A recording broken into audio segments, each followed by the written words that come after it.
જે રીતે રાજકીય ગતિવિધિ તેજ થઈ છે એ દેખાય છે કે ભાઈ હા ચૂંટણીનો માહોલ સેટ છે. પક્ષોએ પોતપોતાની તૈયારી શરૂ કરી દીધી છે અને એની સાથે સાથે વોટર્સ પણ પોતાની તૈયારી કરી રહ્યા છે. તમે કહેશો કે વોટર્સ કેવી રીતે તૈયારી કરે, એમનું તો માઇન્ડસેટ નક્કી હોય છે, પણ જે પહેલી વાર વોટ આપવાના છે, ફર્સ્ટ ટાઈમ વોટર્સ છે, એમના મગજમાં શું ચાલે છે, એ કેવી રીતે વિચારે છે, એમણે આ ચૂંટણી માટેની કેવી તૈયારી કરી છે. ઘણા બધા એવા આપણી સાથે છે ફર્સ્ટ ટાઈમ વોટર્સ કે જેમની સાથે વાત કરવી છે અને એમના મંતવ્યો જાણવા છે. અચ્છા, વોટિંગનું સૌથી પહેલા તો મહત્વ, તમારું નામ શું? પ્રથમા. પ્રથમા, વાહ, બહુ પરફેક્ટ શરૂઆત કરી પ્રથમાને પ્રથમ સવાલ પૂછીને. વોટિંગનું મહત્વ શું એ ખ્યાલ છે? વોટિંગ ઓફકોર્સ જ્યારે આપણે વોટ કરીએ, વિધાનસભામાં વોટ કરતા હોઈએ છીએ તો આપણે આપણા રાજ્યનું ભવિષ્ય નક્કી કરતા હોઈએ છીએ, પણ જ્યારે આપણે દેશમાં વોટ કરવા જઈએ તો ત્યારે આપણે આખા દેશનું ભવિષ્ય, જેવી રીતના હું ફર્સ્ટ ટાઈમ વોટર છું, હું દેશનું ભવિષ્ય છું એ મને ખબર છે, તો મારે મારું ભવિષ્ય કેવી રીતના ઘડવાનું છે એ મારા એક વોટથી ડિસાઈડ થઈ શકે છે. ઓકે, ભાઈ જબરજસ્ત બોલે છે આ છોકરાઓ, ગજબ. અચ્છા, એક વોટથી ભવિષ્ય નક્કી થઈ શકે છે. ઘણા લોકો તો એવું કહે છે કે એક વોટ શું ઉખાડી લેવાનો, ના આપવા જઈએ તો. અમે ગ્રામ્ય વિસ્તારમાં જઈએ ને તો ઘણા લોકો અમને આવું કહે છે કે એક વોટથી શું ફરક પડવાનો, શું ફરક પડે એક વોટથી?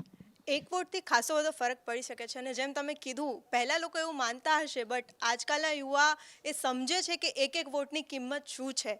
એમને ખબર છે કે જો એ એક વોટ આપશે તો જે એલિજિબલ હશે, જેને સારું કામ કર્યું હશે એ બી મેન્ડેટમાં આવી શકે છે, અને જે ખરાબ કામ કર્યું હશે એ લોકો સત્તા પરથી હટી બી શકે છે. એક વોટ એટલે ટીપે ટીપે જે સરોવર ભરાય, રાઈટ? પણ જ્યારે વોટ આપવા જઈએ તો આપણે શું, કયા ક્રાઇટેરિયા જોતા હોઈએ, કેવી રીતે જોતા હોઈએ? કારણ કે આટલી બધી પાર્ટીઓ હોય, આટલો બધો પ્રચાર પણ થતો હોય. પ્રચાર એટલે આમ તો જુઓ તો હેમરિંગ થતું હોય છે, રાઈટ? તો કેવી રીતે નક્કી કરીએ આપણે? સૌથી પહેલાં તો આપણે કઈ પાર્ટીઓ છે એમાં જે ઉમેદવાર છે એને નથી જોવાનો, એમના કામને જોવાના છે. એમના વાયદાઓને નથી જોવાના, પણ એમને જે એક્શન્સ અમલમાં કરેલા છે એને જોવાના છે.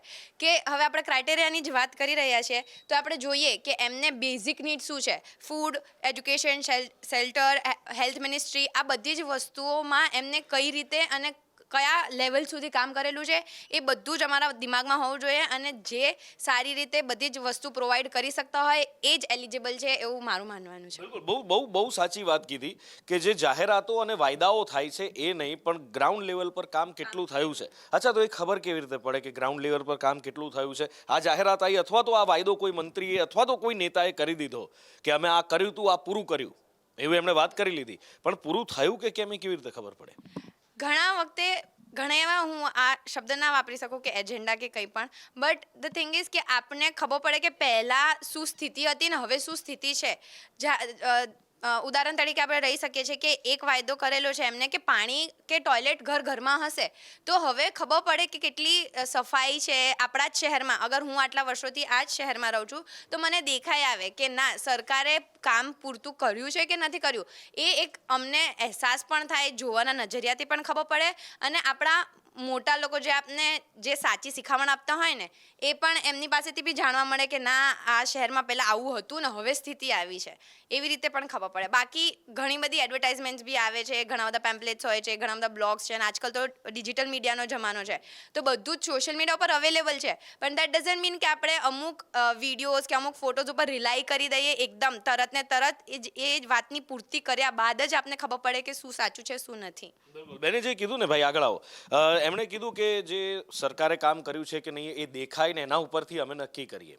અચ્છા, ચલો એવું એકવાર માની લો કે જે કહ્યું એ પ્રમાણે નથી થયું, તો પછી કેવી રીતે ચયન કરવાનું થાય કોઈનું? જો થયું એ પ્રમાણે નથી થયું તો આની અંદર સ્પેસિફિકલી જે વોટર્સ છે એ ડિસાઈડ કરે છે કે ભાઈ અમે એક પાર્ટીની સિલેક્ટ. એઝ અ વોટર તમે શું નક્કી કરો છો, તમે શું જુઓ છો, મારે એ જાણવું છે. એઝ અ વોટર હું એ જોઉં કે પાર્ટીએ જો વાયદો કર્યો છે અને જો એ પૂર્ણ નથી કરતી તો હું એવું વિચારું છું કે હું એ પાર્ટીને મત નહીં આપું. કેમ કે એના વાયદા પ્રમાણે ખરી ઉતરી નથી. એને જે પ્રમાણે કીધું હતું કે ભાઈ ચલો અમે ટોયલેટ બનાવીશું અથવા સ્પેસિફિકલી એક એજ્યુકેશનને પ્રમોટ કરીશું, જો એને નથી કર્યું તો એ પાર્ટીને મારા મતે હું મત નહીં આપું. ઓકે, અચ્છા, હવે મારો સવાલ એ છે કે તમે બધાએ અત્યારે ભણતા હશો, છાપા વાંચતા હશો, ટીવી જોતા હશો. આમ તો લોકસભાની ચૂંટણી છે, પણ ગુજરાત વિધાનસભામાં હમણાં જે સત્ર ચાલ્યું 29 દિવસનું, એના આંકડા કોઈએ જોયા છે ખરા? જોયા કોઈએ? ફરતી નજરે સોશિયલ મીડિયા પર જોયા. અચ્છા, તો સાચો રિપોર્ટ સાચું રિપોર્ટ કાર્ડ એ ક્યાંથી મળે, કોઈ કહી શકશે? હા, મેનિફેસ્ટોમાંથી. મેનિફેસ્ટોમાંથી સાચું કાર્ડ કે રિપોર્ટ મળે? ઓકે, કેવી રીતે? જ્યારે ચૂંટણી આવે એની પહેલાં કોઈ પણ પાર્ટી એનો મેનિફેસ્ટો રજૂ કરે છે જનતાની સામે, પોતાના વાયદા મૂકે છે કે ભાઈ અમે જો જીતીને આવ્યા તો અમે આ વાયદા છે એ પૂરા કરીશું. અને જ્યારે એક વોટર વોટ આપવા જાય ત્યારે તેણે જોવું જોઈએ કે મેનિફેસ્ટોમાં કે જે પાર્ટીએ વાયદા કર્યા હતા એ પૂરા કર્યા છે કે નહીં, અને એ પ્રમાણે એક વોટર રિપોર્ટ કાર્ડ બનાવી શકે છે. ફર્સ્ટ ટાઈમ તમે જ્યારે વોટ આપવા જવાના છો તો કઈ રીતની વસ્તુઓ વિચારીને જવાના છો, શું શું જોઈને નક્કી કરીને? કોને વોટ આપવો છે એ મારે નથી જાણવું, પણ કેવી રીતે નક્કી કરશો કે કોને વોટ આપવો છે? कि कैसे सरकार ने पहले कैसा काम किया है, उसका क्या है जो इम्प्लीमेंटेशन करने का वो सोच रहे हैं, वो सब देख के जाएंगे कि क्या काम कर रहे हैं, जो रिप्रेजेंटेटिव हैं उनको देख के कि उनका पहला वाला वर्क देख के वगैरह. અચ્છા, એટલે એ જ વસ્તુ છે કે આગળનું કામ. અચ્છા, મારું મૂળ વસ્તુ એ હતી કે વિધાનસભા કે લોકસભામાંથી જે કામ થયું એના રિપોર્ટ કાર્ડ આવતા હોય છે, તો પહેલી વાર જ્યારે વોટ આપવા જાઓ ત્યારે જુઓ છો ખરા? તમે કીધું ને કે મેનિફેસ્ટો આ તે, કોણ બોલશે? હા, અમારે મેનિફેસ્ટો બેઝિકલી ચેક કરવો પડે અને પીરિયડે અમારી ચેક કરતું રહેવાનું, અને અમારી સાથે સાથે ન્યૂઝમાં પણ ધ્યાન દેવાનું. અમે એની હારે ક્રોસ વેરીફાઈ કરતા રહીએ. રેશનલ થિંકિંગ અમારા માઇન્ડમાં હાલવી જોઈએ કે જે વસ્તુ એ લોકો જે બધી જગ્યાએ કઈ કહે છે, ન્યૂઝમાં અમારી ચેક કરતું રહેવાનું. ગ્રાઉન્ડ લેવલ ઉપર અમારે આંખેથી અમારે જોવાનું, પોતે વિટનેસ થવું પડે. આપણે ચેક કરતું રહેવાનું, જેનાથી આપણને ખબર પડે કે અત્યારની જે સરકાર છે, જે કોઈ પણ પોલિટિકલ પાર્ટી છે, એ એના પ્રોમિસીસ ઉપર કામ કરે છે કે નથી કરતા. ઓકે, તમે શું માનો છો? મારું માનવું એવું છે કે ભાઈ રિપોર્ટ કાર્ડ તમે ચેક કરો, અને વોટ આપતા પહેલાં અવશ્ય એક વોટરે ચેક કરવું જોઈએ કે ભાઈ સરકારે કામ કર્યું છે કે નહીં.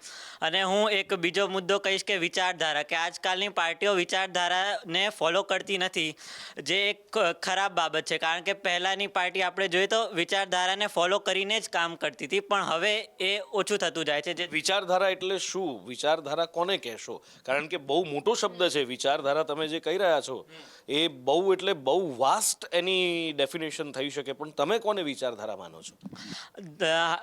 જેમ કે કોંગ્રેસની વિચારધારા સમાજવાદની છે, પછી ભારતીય જનતા પાર્ટીની વિચારધારા પૂંજીવાદની છે. તો એવી રીતે જે પણ પાર્ટીની વિચારધારા છે એના ઉપર એ પાર્ટી કામ કરે છે કે ભાઈ વિચારધારાને છોડીને કોઈ બીજી પાર્ટી સાથે ગઠબંધન કરીને વિચારધારા સાથે કોમ્પ્રોમાઇઝ કરે છે. એ પણ હાજી, હા, કહેવા માંગે છે કે જે ઉદ્દેશ્ય હોય શકે વિચારધારાથી, હું એવું લઈશ કે આઈડિયોલોજી કે એનું ઉદ્દેશ્ય. હવે એક પાર્ટી પોતાની જ્યારે બનાવે છે ને આખું ગ્રુપ, એની એક બેઝ લેવલ ઉપર આઈડિયોલોજી હોય કે શું આ પાર્ટી કરશે, શું જનતા માટે શું કરશે, આપણા દેશ માટે શું કરશે, શું બદલાવો લાવશે. એ ઉપરથી હું એની વાત સાથે સહેમત કરું છું કે જે આજકાલ જે બધી પાર્ટીઓ એમની આઈડિયોલોજી છે એને ફોલો કરે ને, તો ઘણા બધા ક્ષેત્રોમાં આપણે બહુ ઘણા આગળ વધી શકીએ છીએ. બિલકુલ. તમારું શું મંતવ્ય છે બેન? પાર્ટીઝ લાઈક હમણાંના બેઝિક લેવલના આપણો જે ગ્રાઉન્ડ લેવલ પ્રોબ્લેમ્સ છે ને, પહેલાં એની પર ફોકસ કરવું બહુ વધારે ઇમ્પોર્ટન્ટ છે મારા પોઈન્ટ ઓફ વ્યૂથી. કેમ કે જ્યાં સુધી બેઝ ક્લિયર નહીં થાય ત્યાં સુધી બહુ મોટા મોટા સપના જોવા પોસિબલ નથી. લાઈક સેફટી છે, એમ્પ્લોયમેન્ટ છે, એ બહુ વધારે ઇમ્પોર્ટન્ટ છે. તો હું વોટ કરવા જઈશ તો હું પહેલાં એ જોઈશ કે કઈ પાર્ટી કામ કરી રહી છે એના ઉપર.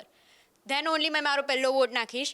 ધેન ઓનલી હું ડિસાઇડ કરીશ કે કઈ પાર્ટી કામ કરી શકે છે અને કોને પાછળથી ટ્રાય કરી છે કામ કરવાની. ઓકે, પણ એક વસ્તુ છે, લોકસભા હોય, વિધાનસભા હોય કે પછી સ્થાનિક સ્વરાજ હોય, આ બધાની ચૂંટણીના મુદ્દાઓ અલગ અલગ હોય છે.